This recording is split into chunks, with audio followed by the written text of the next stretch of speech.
तो आपके आज की मेरे के वीडियो को देखने के कुछ रीज़न हो सकते हैं। एक रीज़न ये हो सकता है आप खुद ब्रेकअप कर चुके हैं, और दूसरा आप अभी अभी रिलेशनशिप में आए हो। तो टॉपिक ये है कि आखिर क्यों हम लोग रिलेशनशिप में मतलब फेल हो जाते हैं। मतलब हम लोग तो नहीं, क्योंकि मैं तो नहीं आया हूँ भाई अभी तक। मैं आप सभी को इसमें मेंशन करना चाहूँगा कि क्यों आप सभी फेल होते हो रिलेशनशिप में। ये मैंने अपने फ्रेंड से ऑब्जर्व किया है, तो वही मैं शेयर करने वाला हूँ।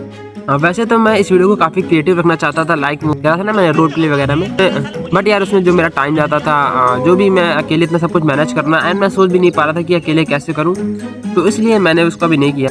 बट अगर आप लोगों का सपोर्ट रहा तो शायद हम लोग काफ़ी कुछ अच्छा कर सकते हैं। अभी हम लोग आज की वीडियो स्टार्ट करते हैं। क्यों हम लोग आप लोग रिलेशनशिप में फेल हो जाते हो। तो अगर मैं सिंपल एक वर्ड में अगर इसको एक्सप्लेन करूँ, मैं कहूँगा एंटरटेनमेंट।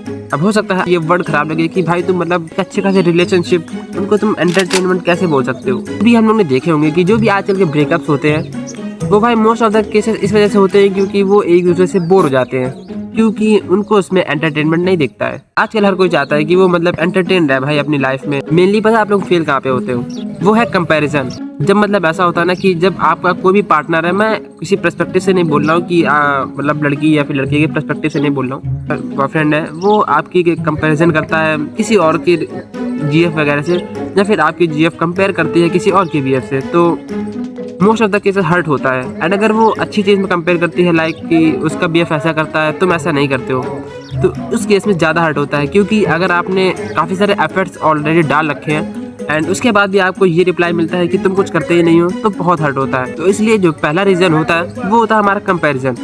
और जो दूसरा रीज़न आता है इंस्टाग्राम रील्स।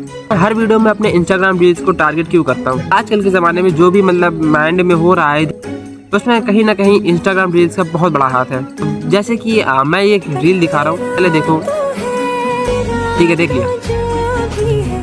तो इस रील में मेरे दिखाने का मतलब ये नहीं है कि सब ना करो, मेरा कहने मतलब ये नहीं है, बट जब ये ओवरलोड हो जाता है, एक एल्गोरिदम उसका ऐसा है कि आप जिस चीज़ की शुरुआत करते हो फिर आपकी जो भी एल्गोरिदम है वो आपको वही चीज़ दिखाता है। और जब इनका लेवल इंक्रीज होना स्टार्ट होता है उस समय ऐसा लगता है कि भाई काश मेरे पास भी ऐसा हो, क्योंकि जो सोशल मीडिया होती है उससे लोग बहुत जल्दी इन्फ्लुएंस होते हैं। तो जब ऐसी रील आना स्टार्ट होती है, कहीं ना कहीं एक दिमाग में बैठता है कि काश मेरे साथ भी एक ऐसा ट्रीटमेंट हो। तो जब मेरा नया नया इंस्टाग्राम चैनल ग्रो हुआ था तो उसमें मेरे को काफ़ी लड़कियों के डीएम आए थे। तो स्टार्टिंग में तो मैंने मतलब ऐसे ही इग्नोर किया था, मैंने बस ऐसे नॉर्मली पूछा था कि कोई प्रॉब्लम वगैरह तो नहीं है, कि मतलब मेरे को काफ़ी सारे डीएम्स आ रहे थे प्रॉब्लम्स के। तो उन्होंने कहा नहीं हमें प्रॉब्लम नहीं है, उन्होंने कुछ ऐसे फालतू के मैसेज किए तो वो मैंने इग्नोर कर दिए। जब मैंने सोचा कि मैं इस टॉपिक वीडियो बनाऊंगा तो मैंने 2-3 दिन से उनसे बातें करना स्टार्ट करी, एंड उन्होंने मुझसे बोला कि मेरे ना नखरे बहुत है। तो मैंने कहा अच्छा हो सकता है भाई।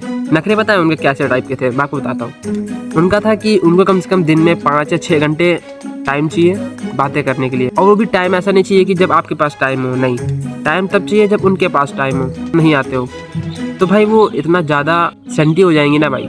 मैं ऐसा नहीं बोल रहा हूँ किसी भी यार लड़कियों की, देखो आप लोग हर्ट नहीं हो ना, बट जो भी है मैं दोनों पर्सपेक्टिव से बोल रहा हूँ। उन्होंने मेरे साथ ऐसा किया है तो वही चीज़ बता रहा हूँ। अब मेरे पास इतना टाइम नहीं रहता भाई, मेरे को पढ़ाई भी हैंडल करना होता है, वीडियो एडिटिंग भी करनी होती है, रील्स भी बनानी होती है, थंबनेल बनानी होती है, सब अकेले मैनेज कर रहा हूँ। तो मेरे पास नहीं था टाइम, मैं तो भाई बात कर ही नहीं सकता था ना। फिर उन्होंने मेरे को भाई बहुत इतना ज़्यादा सेंटी हुई ना, इतना ज़्यादा सेंटी हुई भाई, मेरे को झेला ही नहीं गया। मैंने कहा भाई क्या फालतू गिरी है भाई, मैंने छोड़ दी। फिर डीएम में मेरे को बहुत अजीब अजीब से भी भाई मतलब सुनने पड़ा है, बट मेरे को नहीं फर्क पड़ता यार, ठीक है बोलते रहो, मैं अपनी करियर में फोकस्ड हूँ। एंड एट द एंड पता है मैंने उनको पूरा इग्नोर करना स्टार्ट कर दिया था। तब वो पता है मेरे को कैसे रील सेंड करती थी, देख सकते हो।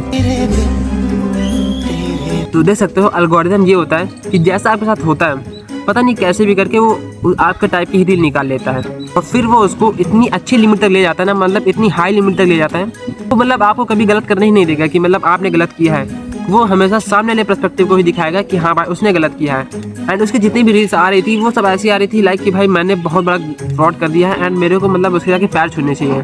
तो यही होता है भाई, इंस्टाग्राम रील्स ने पूरी मेंटालिटी चेंज कर रखी है। इसकी वजह से बहुत सारे रिलेशनशिप भाई फेल हुए हैं। मैं अपना ओपिनियन बताता हूँ कि अगर मैं रिलेशनशिप में आऊँ तो मैं किस टाइप का रिलेशनशिप पसंद करूँगा।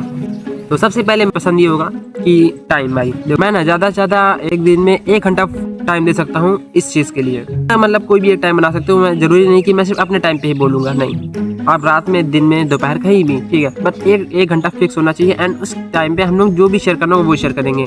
मुझे कंपैरिजन इतना ख़राब क्यों लगता है, क्योंकि यार देखो हर एक की लाइफ अलग होती है और हर एक लाइफ के पर्सपेक्टिव से अलग होते हैं। अब अगर आप उसकी लाइफ को किसी दूसरी लाइफ से कंपेयर करोगे तो वो चीज़ तो भाई जाहिर सी बात हर्ट करेगा ही करेगा। जैसे हमारी बॉलीवुड इंडस्ट्रीज हो गई, जो भी रील्स वगैरह हो गई, उसमें जो भी कपल्स होते हैं वो एक दूसरे को इतना ज़्यादा टाइम देते हैं कि रियल लाइफ में इतना टाइम देना पॉसिबल ही नहीं है यार।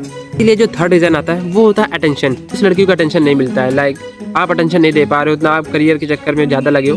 एंड दूसरा बंदा है, मान लो उसका बेस्टी है, क्योंकि आपकी आज के समय में ज़्यादातर लड़कियों का एक अच्छा खासा एक मेल बेस्टी होता है। अब मान लो वो उसको ज़्यादा अटेंशन दे रहा है एंड आप अटेंशन नहीं दे पा रहे हो उतना, तो इसलिए जो मतलब देखा होगा, इसलिए जो लड़की होती है वो अपने बेस्टी के साथ ज़्यादा फ्रैंक होती है एंड आपके साथ उतना फ्रैंक नहीं होती है। तो यही कुछ रीज़न मैंने बताए हैं। हो सकता है कि मेरे काफ़ी सारे मतलब ओपिनियन आपको अच्छे ना लगे हों, तो एक बार कमेंट में बताना, मैं अगले वीडियोज़ में थोड़ा सा इंप्रूव करने का ट्राई करूँगा।